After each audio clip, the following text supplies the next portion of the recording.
You ever notice that in modern American politics, the quickest way to end a conversation is to criticize somebody's team while they're still wearing the jersey? Seriously, Democrats can spend 4 years screaming that surveillance is fascism and then suddenly go, well, okay, technically, government reading your text without a warrant is bad, but this time it's for democracy. Republicans do the same thing. Government is tyranny. Washington is corrupt. The federal state is out of control. And then the second their guy gets elected, actually, Mr. President, would you like my pen and a spare kidney?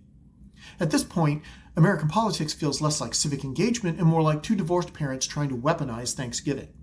And that's where libertarians confuse people, because libertarians are often treated like we're just Republicans who smoke weed, which is, first of all, unfair. Some Republicans smoke weed now too. But the bigger misunderstanding is this: people think libertarians are just a third team in the same game. We're not. Or at least we're not supposed to be, because the real difference between a political party and a political philosophy is this. A party asks, how do we win power? A philosophy asks, what should power be allowed to do in the first place? And those are very different questions. See, Democrats and Republicans operate primarily as coalition parties. They are giant emotional support groups held together by fear of the other emotional support group. That's why both parties constantly change positions, not principles, positions, because positions are negotiable. Coalitions are negotiable. Branding is negotiable. The only thing that's not negotiable is our side must remain in control, because that's the whole game.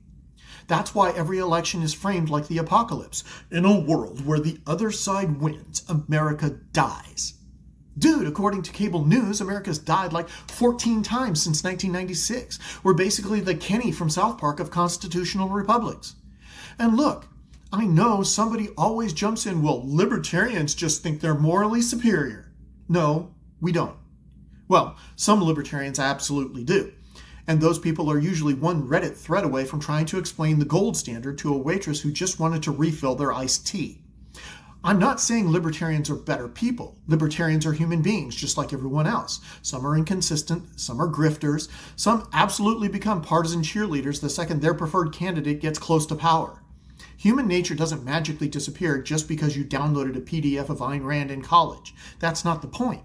The point is whether the philosophy itself creates fewer built-in excuses for centralized power and partisan hypocrisy. And I think it does. Because libertarianism, at least philosophically, is built around skepticism of power itself. Not skepticism of the other team's power, all power. That's a huge distinction. Here's how party politics usually works. If the opposing party bombs another country, this is an illegal imperialist war. If your party bombs another country, well, you see, geopolitically, it's all very nuanced. If the opposing party expands executive authority, dictatorship.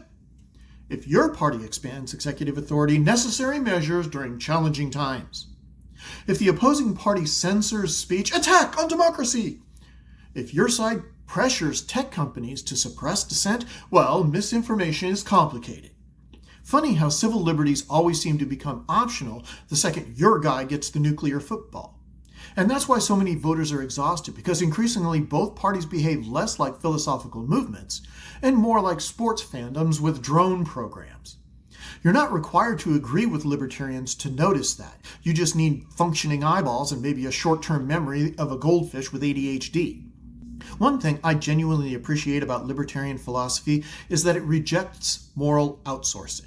And Americans love moral outsourcing. We love it.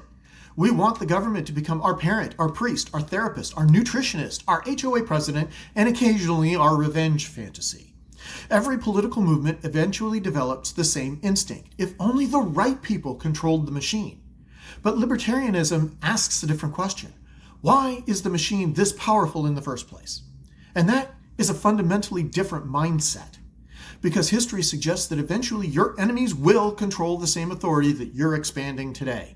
And suddenly everybody rediscovers the Bill of Rights like it's a lost Beatles album. It's amazing how fast Americans become civil libertarians the moment the surveillance apparatus changes hands. And this is the part that really matters to me. If criticism stops when your guy wins, then the criticism was never principled to begin with. And that applies universally. If you spent 4 years screaming about executive overreach, censorship, spending, war powers, corruption, deficits, surveillance, police abuse, or corporate collusion, and then suddenly become quiet because your preferred mascot won the election, that means your real principle was tribal loyalty. Not liberty, not constitutional limits, not accountability, just my people should be in charge. And again, libertarians fail this test too sometimes. There are libertarians who become completely hypnotized by Republican culture war politics. There are libertarians who suddenly forget every anti-war principle the second a Republican president uses military force. There are libertarians who excuse tariffs, executive power grabs, censorship, spending explosions, or police abuses because they're emotionally invested in sticking it to the libs. And there are left libertarians who will excuse government overreach if it's wrapped in therapeutic language and social justice branding. Nobody is immune to tribalism. Nobody. Not me, not you, not the guy in the comments section whose profile picture is literally George Washington holding an AR-15 in front of a flaming eagle. Especially not that guy.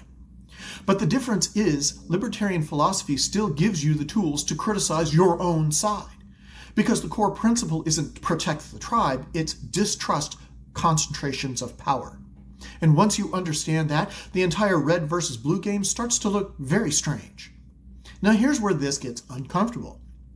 People often ask, if both parties are so bad, why do we keep electing them? Well, simple. Because the two-party system survives on fear. Every election becomes, you may not like this, but they are existentially worse. And to be fair, sometimes the other side really does scare people. That fear is often genuine. But fear creates compliance. Compliance creates loyalty.